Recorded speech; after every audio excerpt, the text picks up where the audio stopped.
এটার ক্ষমা আছে, এটার কি আছে। আর ডিসইনফরমেশন মানে ইচ্ছা করে, প্ল্যান করে, ম্যাপ করে, ছক এঁকে মিথ্যা, গুজব, রটনা সোশ্যাল মিডিয়ায় ছড়ানো, এটা ক্ষমা আছে। আওয়াজ করে বলেন ক্ষমা আছে। ভারতের কিছু গণমাধ্যম তাই করেছে, আমরা ব্যথিত হয়েছি, আমাদের হৃদয়ে রক্তক্ষরণ হয়েছে। আমাদের প্রতিবেশী দেশকে বলতে চাই, আমাদের দেশ নিয়ে আপনাদের ভাবার দরকার নাই, নিজের চরকায় তেল দেন, নিজের দেশ নিয়ে ভাবেন। গত মাসের ভয়েস অফ আমেরিকার রিপোর্ট, বাংলাদেশে সংখ্যালঘু জনগোষ্ঠী আগের চেয়ে বেশি নিরাপত্তা পাচ্ছে। Report voice of America, Muslim report নাকি মুসলিম জরিপ, ভয়েস অফ আমেরিকা। কথা বুঝে নাই বোধহয়।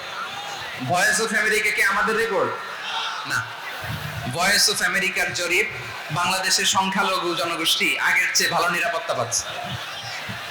শুধু এখানেই শেষ না, মাইক্রোসফটের একটা জরিপ শোনায় আপনাদেরকে। তারা সারা পৃথিবীতে গুজব, ভুয়া আর মিথ্যা নিউজ ছড়ানোতে কোন দেশ সেরা একটা রিপোর্ট করেছে, এর মধ্যে 1 নম্বরে এসেছে ভারতের নাম। মাইক্রোসফট তো মুসলমানরা চালায় না, কথা বুঝে নাই বোধহয়। প্রতিবেশী দেশকে বলবো, আপনারা নিজের চরকায় তেল দেন, আপনারাও শান্তিতে থাকেন, আমাদেরকেও শান্তিতে থাকতে দেন। সব চেঞ্জ করা যায়, প্রতিবেশী চেঞ্জ করা যায় না। আমাদের ল্যান্ড তাদের ল্যান্ড, পাশাপাশি। আমরা চাই তারাও সুখে থাক, আমরাও সুখে থাকি, ঠিক কিনা? কিন্তু প্রতিবেশী হলে বন্ধুত্বপূর্ণ আচরণ করতে হয়।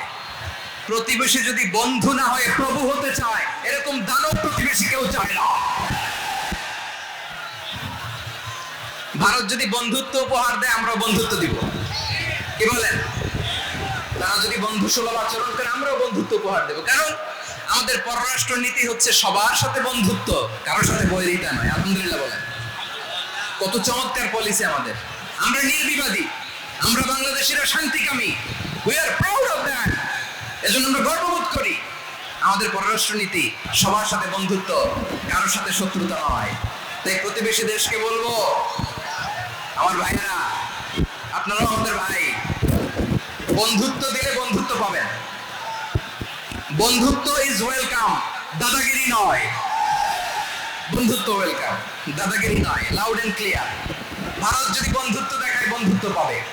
কিন্তু ভারত যদি বাংলাদেশে আধিপত্যবাদ বিস্তার করতে চায়, বাংলাদেশের 18 কোটি জনগণ সেটা রুখে দেবে। ভারত যদি গৌর গোবিন্দের ভূমিকায় নামতে চায়, দেশের 18 কোটি মুসলমান শাহজালালের ভূমিকায় নামবে।